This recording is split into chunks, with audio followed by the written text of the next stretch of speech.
We've done all the ancient relics tier lists, and now I'm going to be doing shop relics. This is the 30 relics that you can only get if you buy them in a shop. When you go to a shop and there's 3 relics, the third relic is always going to be a shop exclusive relic that you can only purchase from the merchant. And we're going to talk about all 30 of those because you're going to run into these on your runs, and I know that people are curious what they should be spending their gold on. The first one to talk about is Belt Buckle. While you have no potions, you have 2 additional dexterity. This is pretty bad because most of the time you're gonna have potions. The occasional time that you're not, you probably don't necessarily care about the 2 dexterity. Don't get me wrong, having dexterity is really, really good. It's very valuable in Slay the Spire 2, on any character. Having to get that dexterity at the consequence of having no potions is really, really bad. Most of the time you have some potions that you're trying to save for elite fights. It could be okay in certain situations where you are going into an elite fight and maybe you're going to definitely use the potion there. But generally speaking, belt buckle's not really going to be worth the gold. If this was a regular relic, like a common relic, maybe it'd be okay if it was in the pool. But generally speaking, you wouldn't be really that happy to see this there either.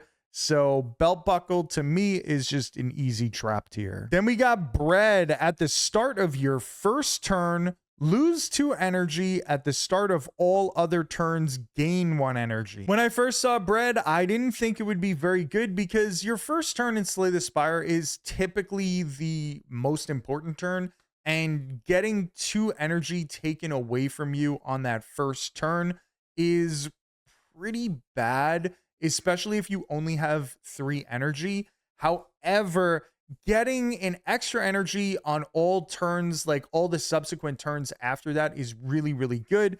If you have even something as simple as a lantern, you're going to have 2 energy on that first turn, and then you're going to have extra energy from then on out. Very Hot Cocoa just makes this an insane relic. And even if you don't have those situations, bread is still very much so high value. If you need energy, it's probably usually worth sacrificing the 2 energy at the start of a turn so that you can have extra energy for the rest of the run. Obviously, there's certain situations that you don't want that. You really have to make sure that you're going to be able to survive turn 1 with only 1 energy, or you got to make sure that you have other ways of generating energy for that first turn, because it is a little scary. It gets a little dangerous. This is sort of like a miniature version of Pael's Flesh. Pael's Flesh gives you extra energy starting on turn 3, and that's sort of what this will do. It'll start giving you extra energy on turn 2, but you're still making up the energy that you lost originally on the first turn, and once you get to like turn 3, then it's kind of a net positive starting from that point. If I have a lantern, or especially if I have Very Hot Cocoa, I am pretty much immediately grabbing this. Brimstone. At the start of your turn, gain 2 strength and all enemies gain 1 strength. Brimstone is very, very good in the right situation. I'm going to drop it directly into that good but could do better tier. This is an Ironclad exclusive relic. Just so you know, in the shop, each character has 1 relic that is exclusive to them. Ironclad does take advantage of strength a lot, but if you don't specifically have a strength build already started, it's really not that great because it's going to give all the enemies more and more strength every single turn. And you know that you run into a lot of multi-strike enemies, especially in terms of the Act 3 bosses. That's where it really starts to become a problem. You want to be really careful that you can block that extra strength gain that they're getting. Or more importantly, you want to burst the enemies down as soon as possible. Brimstone may be a way for you to do that quicker, but you got to just make sure that you have the right deck for it. You got to make sure that you have the right situation for it, because if you don't, that strength gain on the enemies are going to be a huge, huge problem. I think about Eon Glass specifically because Eon Glass is, of course, going to have that one multi-strike attack in the middle of the thing. If you end up getting a bunch of withers at the same time, you might just die because of the extra strength gain there. There's also the Queen, because her little torch head amalgam is, of course, doing the multi-strike every couple turns, and it already does a ton of damage. But by the time it starts to hit you with the multi-strike attack, I believe that happens on turn 3. Well, that's 3 extra strength that Brimstone gave it. So that's going to be an additional like 9 damage. The big thing to worry about is just being able to burst the enemies down with your Brimstone a lot faster than the enemies gain the strength. So it could be really, really good if you have the right deck. It is most likely not going to be the case. You're most likely not going to have the best deck for it, because I've found that in Slay the Spire 2, strength builds aren't necessarily as great as they were in Slay the Spire 1. Burning Sticks. The first time each combat you exhaust a skill, add a copy of it into your hand. Burning Sticks is honestly awesome. I'm gonna go ahead and drop that into the high value tier, because most of the time when you're on a run, you're going to have some sort of skill that exhausts that you would love to be able to play a second time. Ironclad, you're going to have something like, Tremble. Tremble isn't that amazing, but it's a simple common card that will put vulnerable on the enemy, and then all of a sudden you get another copy of it, and you could put even more vulnerable on that enemy, or if it's an AoE fight, you could put that vulnerable on another enemy. That's just a simple example. When you get into the really good examples, you could have apparitions. Now all of a sudden you got a 4th apparition that shows up because of Burning Sticks. I have won multiple runs because I had apparitions and I grabbed myself a Burning Sticks shortly thereafter. There's so many good skills. I'm not going to sit here and try and name everything from every character, but each character is going to have solid skills that you're going to want to use Burning Sticks with. Now, I put it into high value tier, obviously, but if you don't have a skill that you can exhaust at the moment that you would like a copy of, then maybe it's not really worth it. But if you do have one skill that's going to be absolutely insane, well, then Burning Sticks is a great relic for you to grab. Cauldron. Upon pickup, brew 5 random potions, and I'm gonna drop Cauldron into the run dependent category. If you have Potion Belt, if you have Alchemical Coffer, if you have a bunch of open potion slots, then Cauldron is absolutely insane. And if you don't, then Cauldron is most likely going to be a pass for you. My problem with Cauldron is that you're offered 3 potions in the shop. Most of the time, you're going to probably want to pick one of those potions. And if you don't want to pick any of those potions, and you've got like 2 open potion slots and you really need a potion, well, then Cauldron's going to be pretty solid. Cauldron is very, very solid in the right situation. If you don't have that right situation, you're most likely passing on it. There's so many ways that potions can be taken advantage of in Slay the Spire 2 that if you have a ton of potion slots, if you have even just 2 open potion slots, like Cauldron is going to be pretty useful to you, especially if there's nothing else that you need in the shop. Chemical X. The effects of your X cost cards are increased by 2. Chemical X is the very, very definition of run dependent. If you don't have any X cost cards, you can just feel free to ignore this. If you do have X cost cards, specifically X cost cards that you want to hit more times than you can probably afford with your energy at this time, Chemical X is unbelievable. This relic is absolutely mind-blowing in those situations. If you are just like dominating with an upgraded Whirlwind and you have miniature cannon and you are wiping boards and you've got 5 energy, but you want it to hit for like 7 with Chemical X, that is a damn good move. If you've got Malace and you want Malaise to be even better and even stronger at ripping strength from the enemies, Chemical X is unbelievable. But most of the time, you probably don't have X cost cards. So in that case, Chemical X is an easy pass. It belongs directly in the run dependent tier. Dingy Rug. Card rewards can now contain colorless cards. This is going to get dropped into the good but could do better tier. You have to take this. Then you have to go win some fights. And those rewards have to be the colorless card that you really want or you're looking for. It's fine to get possible colorless card rewards, but honestly, like most of the time, it's not going to help you that much.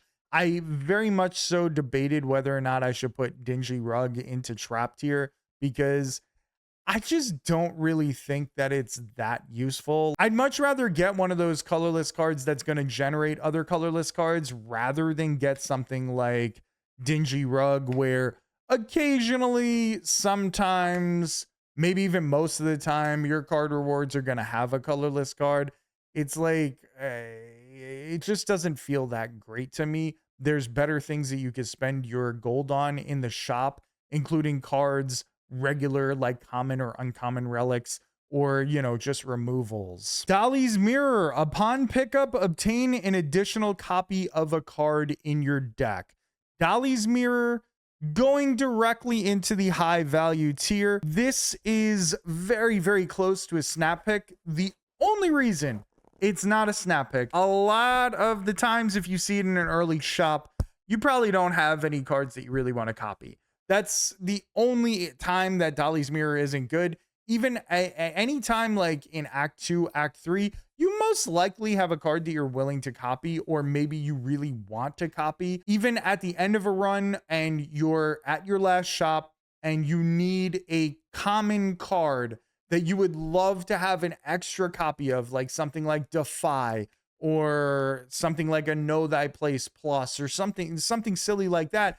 Even in that situation, Dolly's Mirror is really, really good because sometimes you just need those cards and you just don't happen to run into them at the end of your run. You only have one copy, but you want multiple copies of it. Or maybe you have some insane rare colorless card that is carrying your run, and the only way you're going to be able to get it again is by getting Dolly's Mirror and making a copy of it. Dolly's Mirror has so many good uses. There's just the occasional time that it doesn't work out and you really don't need a copy of a card. You really don't want it, in which case you can just ignore it. But a majority of the time, it's going to have a ton of value on your runs. Dragon Fruit. Whenever you gain gold, raise your max HP by 1. This is very much so run dependent. Dragon Fruit can be very good in general. I don't necessarily think that it's bad if you buy it at like the first shop in a run. Even if you don't have any relics that are giving you more gold, it's not giving you a ton of benefits. However, if you have something sick like Bowler's Hat, I believe that's the one that gives you an additional 25% gold or something like that, and it gives you 2 stacks of gold. If you have 2 stacks of gold that you're getting at the end of every single combat, all of a sudden Dragon Fruit becomes way, way better, because now you're gaining max HP twice after every combat. If you have something like Hand of Greed, Dragon Fruit is nuts too, because let's say you got the 2 stacks of gold at the end of every combat and you got Hand of Greed, now you're gaining 3 max HP.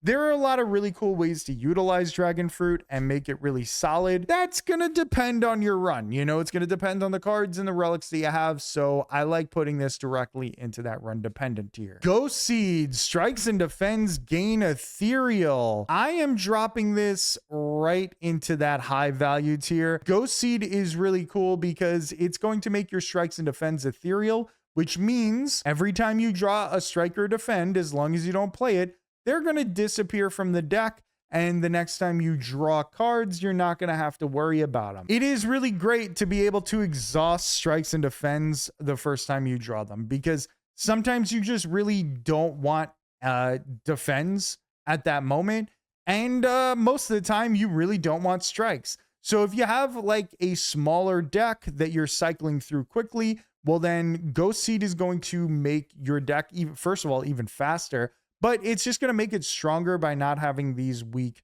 strikes and defends in the deck. We all know that defense can be pretty reasonable. Also, before you tell me in the comment section that strikes are so great with nutritious soup, I know they are. I know they are. That's not the situation we're talking about. You're not taking Ghost Seed if you've got nutritious soup. Honestly, like, strikes are the worst card in the game. Those are the cards that you remove first. Those are the cards that you want out of the deck.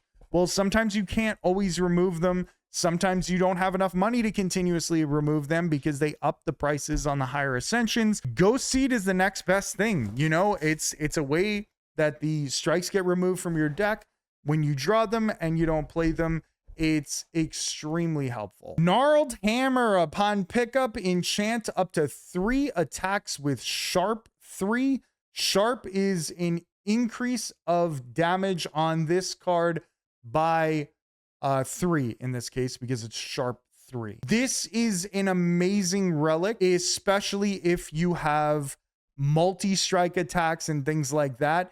I'm going to drop it into the top of run dependent tier. Enchantments are just really good in the game and getting an extra 3 damage. But a lot of the times you're going to have some sort of attacks that have some sort of multi-strike action. This is going to make them way, way stronger. Regent is notorious for loving Gnarled Hammer because Regent has a lot of multi-strike attacks. Even if you only have 1 attack that does that, but you have 2 other attacks that you play often, but they are not multi-strike attacks, well, an extra 3 damage on those doesn't hurt. Kifuda. Upon pickup, enchant up to 3 cards with Adroit. So you're going to be able to put 3 block on any 3 cards. This is not just limited to skill cards. You can put this on even attacks. This is unbelievable. I love this relic. I'm actually going to drop it into the snap pick tier. You can enchant any cards. You don't have to only enchant block cards. You can have, like, say, an Ironclad deck with Anger. Now, all of a sudden, it's a 0 cost 6 damage with 3 block. Basically, if you have cards in your deck that you know you're going to play every single time you draw them, dump a bunch of block on them, and they're just going to be protecting you a little more. Kifuda is just a very solid way to gain block on cards that you maybe otherwise wouldn't be blocking with, or even just throwing it on block cards that you know that you're going to use because it just adds additional block. It's very good. Lava Lamp. At the end of combat, upgrade all card rewards if you took no damage. Lava Lamp, I'm just dropping it into the trap tier. You have to have the right deck for this. Like, you really need the perfect blocking deck where you know that you're not taking any damage in any of these fights. And if that is already the case, you probably don't need to pick up more card rewards. So those upgraded card rewards are not going to matter. If you take Lava Lamp and only one time you are offered upgraded card rewards, it's kind of pointless. There's no real reason for that because you spent a lot of gold just to get one upgraded card in that situation. Lava Lamp feels like a win more relic. There's no point in spending the gold on that. You were already going to win the run already if you're able to block every turn without taking any damage. I guess there's very few situations that you would be able to make this work. There's always going to be situations that things can work in Slay the Spire too, but generally speaking, Lava Lamp is just going directly in the trap. Lee's Waffle. Upon pickup, raise your max HP by 7 and heal all your HP. This is the very definition of a run-dependent relic. Lee's Waffle is great if you have, like, no health, you're dying, and you're desperate for health, and everything else is going okay. Your deck is good, but you're just really low on health and you might lose to the next elite because you can't afford to lose the last, like, 8 HP of your health. Awesome. Lee's Waffle is amazing in that situation because it's healing you completely. But if you have full health and you go into the shop, you're not taking Lee's Waffle. You're not buying it for 7 max HP. It is not worth it in that situation. In the situations where it is worth it and you have no HP, this is absolutely unbelievable. Lee's Waffle just is the quintessential run dependent relic. Membership card, 50% discount on all products. This is a snap pick. This is a very, very good relic. All of a sudden, you can buy anything in the shop for 50% off. And it's not just in the shop that you buy it. If you go to the next shop, you're also going to have 50% off of all the items. Membership card is a must pick if you have enough money to buy that and then buy whatever else you wanted to buy. So if you were really desperate for one relic in the shop and there was a membership card right next to it, but you can't afford both, obviously don't take the membership card. But if you can get a membership card early, well, then you are taking this and you are trying to hit every single shop that you can find in Slay the Spire 2. When you buy membership card, it immediately gives you the 50% off. So you want to make sure that you're not going to pass on membership card because you were too worried about grabbing another relic when you could have actually had both. Your gold goes so much farther when the prices are 50% off. I know that's shocking news, much like real life. If things are half price, all of a sudden you can afford more. And membership card, more is better because now we get to go to shops constantly with a lot less gold than we otherwise would. Miniature tent, you may choose any number of options at rest sites. If you've never taken miniature tent and you don't know what that means, when you go to a campfire, you don't have to choose between resting and smithing anymore. You can do both at every single campfire. Miniature tent is getting dropped right into my snap pick tier. I know it's not necessarily the greatest relic ever, but boy, does it feel good when you get miniature tent early and every single campfire that you go to, you are upgrading a card and healing, and you never really have to worry about which one you want to choose.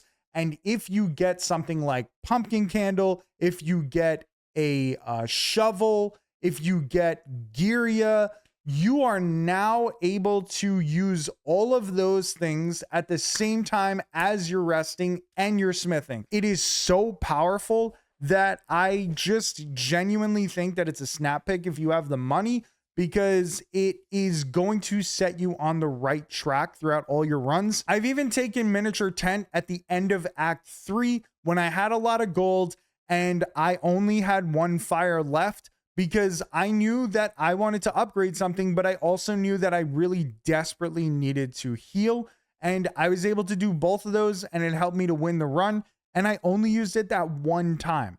If you get miniature tent early on, if you get miniature tent at all, you're going to want to path yourself to as many fires as possible. And it also allows you to take kind of a riskier path because you know that you can heal while simultaneously making your deck stronger by upgrading. And that's not even including any of the other numerous relics that are going to add things to your build that you may pick up along the way that you can use alongside miniature tent, like some of the ones we said already: pumpkin candle, Giria, dig, shovel, whatever it's called.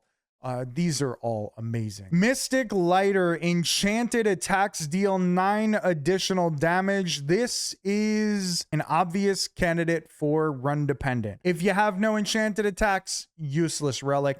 If you've got enchanted attacks, this relic is unbelievable. This is one of the best relics that you could possibly have if you have any enchanted attacks.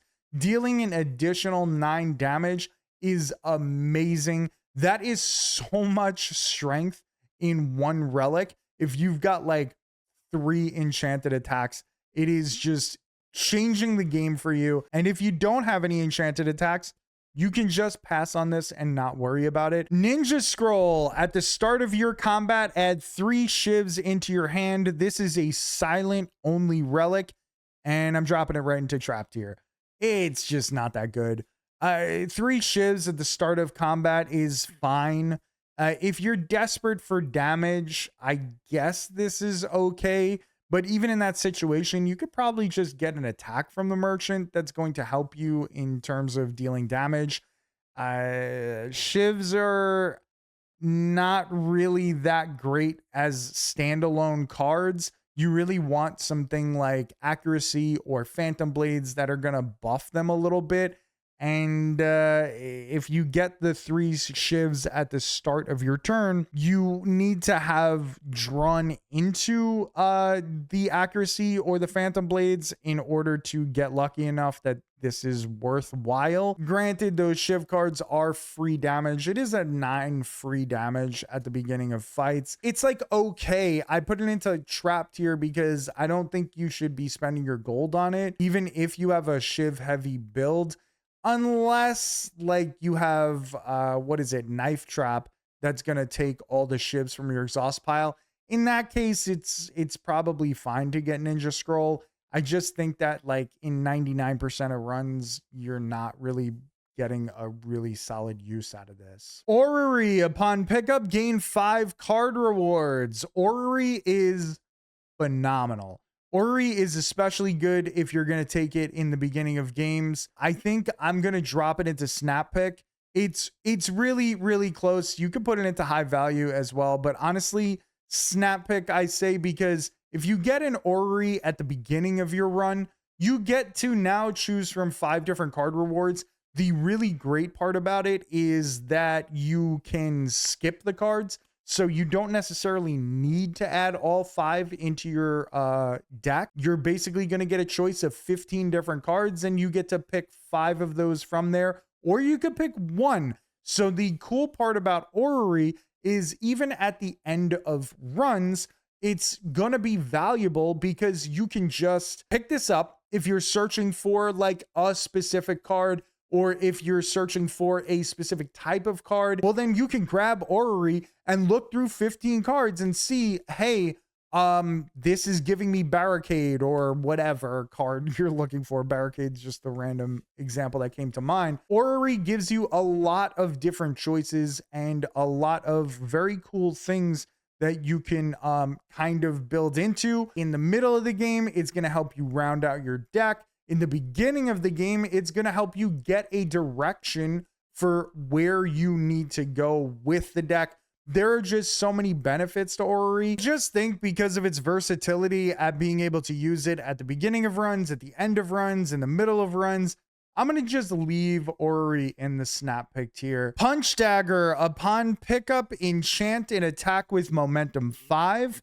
Momentum is increase this card's attack damage by 5 this combat when played. Punch Dagger is really solid. I'm going to drop this into the run dependent tier because if you have an attack that you want to get stronger and stronger and stronger, and you have a thin enough deck or enough card draw to cycle through the deck really quickly, then all of a sudden your Punch Dagger card is really, really, really good and probably a win condition in and of itself.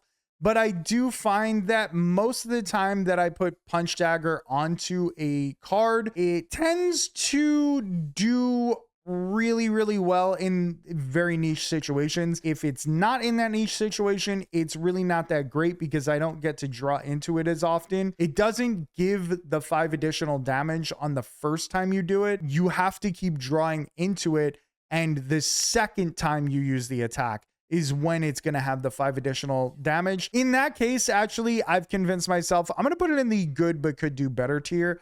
I'm going to put it maybe at the top because in those specific situations, it's really, really good. And I'm also going to drop Dragon Fruit in the good but could do better tier because I don't feel very good about it being in the run dependent tier alongside all these other great relics, when it is very, very niche, the situation, especially if I'm going to knock Punch Dagger off for the same thing. These are relics that really, really need the absolute right situation for them to really pop off. If it's not the perfect situation, it's still like semi-useful Punch Dagger. I just don't think that it is mind-blowing unless you can constantly draw it back into it and you got a small deck, or you got a very fast deck that you're drawing a lot of cards. Ringing Triangle, retain your hand on the first turn of combat.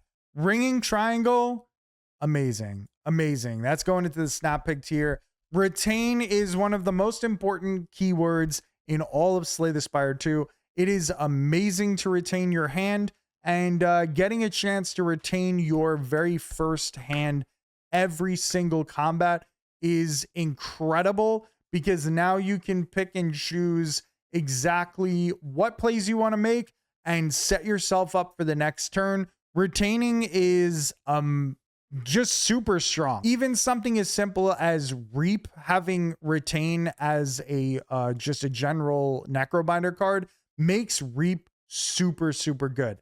If it didn't have retain, I would never take that card, but because it has retain, you can play it whenever you want to end whatever enemy or end whatever fight that you could do it with. Well, Ringing Triangle has sort of that same energy of being able to retain your first hand, because sometimes there's cards that you really want to play that you draw into on the first turn, but you got to block, or you got to attack, or you have to play a different power and you can't do anything with those other cards. You don't want them to go back into the discard pile. You want to be able to play them on the next turn. You want to play them as soon as possible. Them going back into the discard pile, obviously you're going to have to wait to redraw them. In the case of retain, in the case of Ringing Triangle, you don't have to worry about that as much. You can just play it on the next turn. Royal Stamp. Upon pickup, choose an attacker skill in your deck to enchant with Royally Approved.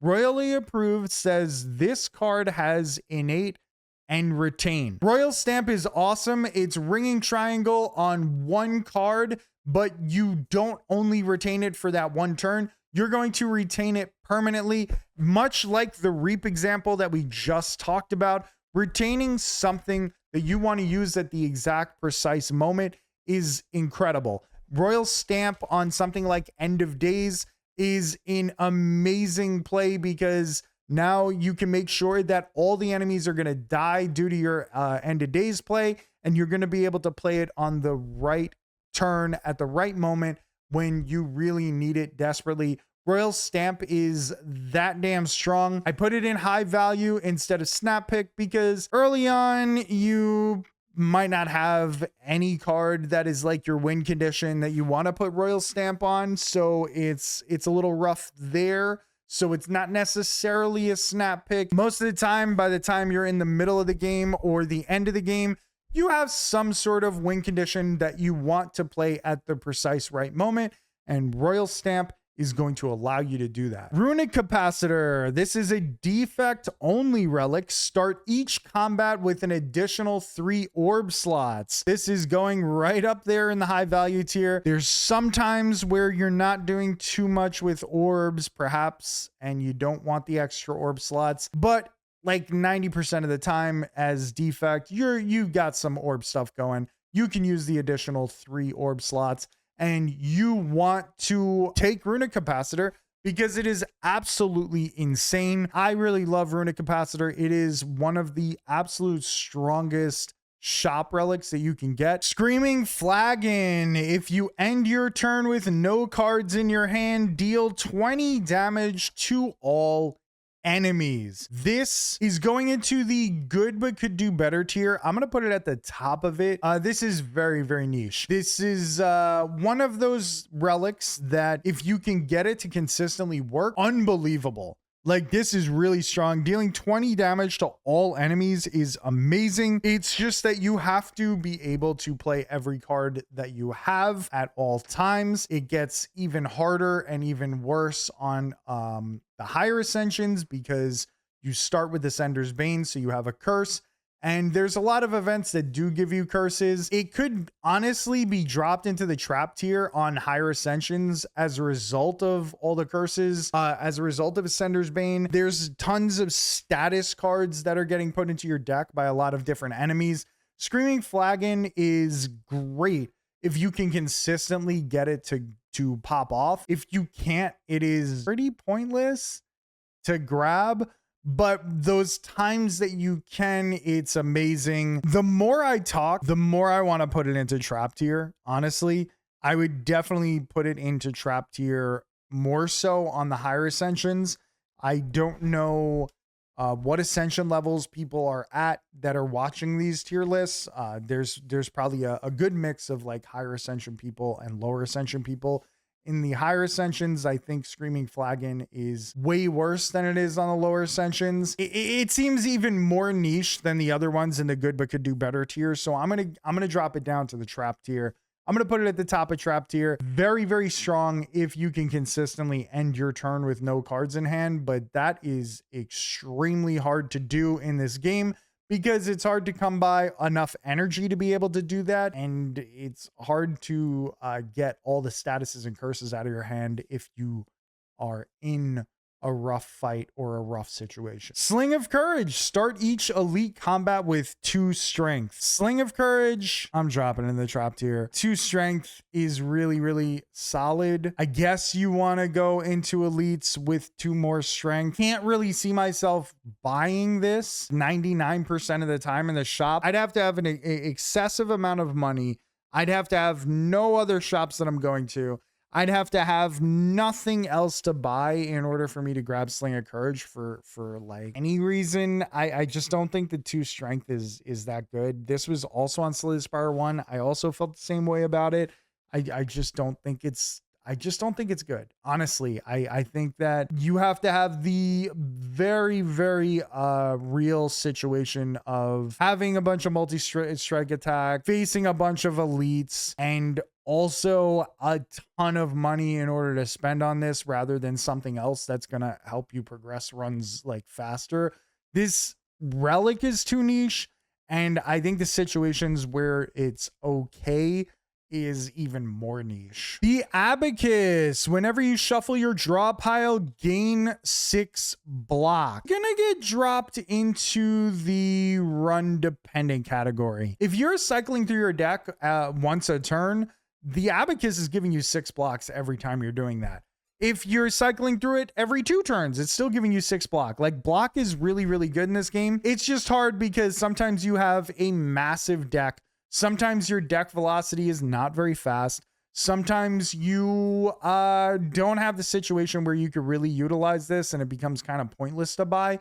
But in the situations where your deck is very fast, where you are drawing a ton of cards, where you have a small deck, then the Abacus is great. An extra 6 block in those situations is awesome. Passive block is great. And free block is great. Toolbox. At the start of each combat, choose one of 3 random colorless cards and add the chosen card into your hand. Toolbox, amazing. High value, verges on snap pick, to be honest. Getting a choice of one of 3 colorless cards to add into your hand at the start of every single combat is going to help you to have a solution to beat the fight that's in front of you. It is very similar to Choice's Paradox. Choice's Paradox is a very, very strong ancient relic that allows you to have a choice of 5 cards and you get to choose one of those. And it's perfect because it's at the start of each combat. So you know the enemy that you're facing and you know, hey, this colorless card is going to help me win this fight from Toolbox. It's really good.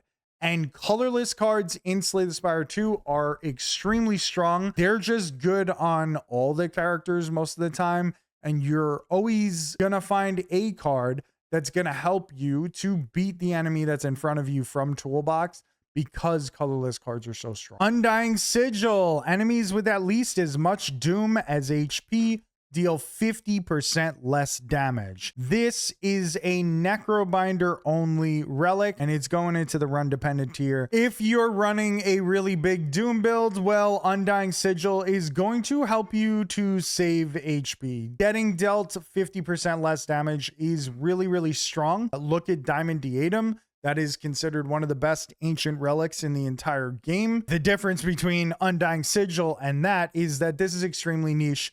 You got to have a doom build. You have to have as much doom as is going to kill the enemy at the end of the turn in order for that 50% less damage to come through. The only reason I don't want to put it in the good but could do better tier is because, generally speaking, if you are running a lot of doom and you need help with taking extra damage on that last attack, this is going to be very solid for you. So I'm going to keep it nice and tight in that run dependent tier. Vitruvian Minion. This is the Regent's shop only relic. Cards containing Minion deal double damage and gain double block. This is quite obviously a run dependent relic. If you have Minion cards, amazing. This relic is absolutely incredible. If you don't have Minion cards, this relic is completely useless. It is the very definition of run dependent, deck dependent, whatever you want to call it. You gotta have Minion cards, and this is going to deal double damage or gain double block, which is really, really strong in either of those situations. And our final shop relic, Wing Charm. A random card in each card reward is enchanted with Swift 1. The first time you play this card, draw 1. I'm going to drop this right into the run dependent tier. It could go kind of at the top. This is very, very good. If you get this very early, Wing Charm is going to make all your card rewards a lot more interesting. It's going to give you different choices because you could potentially turn a regular card into a card that's going to draw you 1 extra card. But sometimes in the situation where you're at the end of your run, you don't really need too many more cards. This is completely pointless. It's not necessarily amazing unless you get Swift 1 on the right cards. Because if you're getting, like, say, a 3-cost power card, you only have 3 energy, and it has Swift 1 on it, well, you're just playing that power card out, and then you're drawing into another card that you can't play.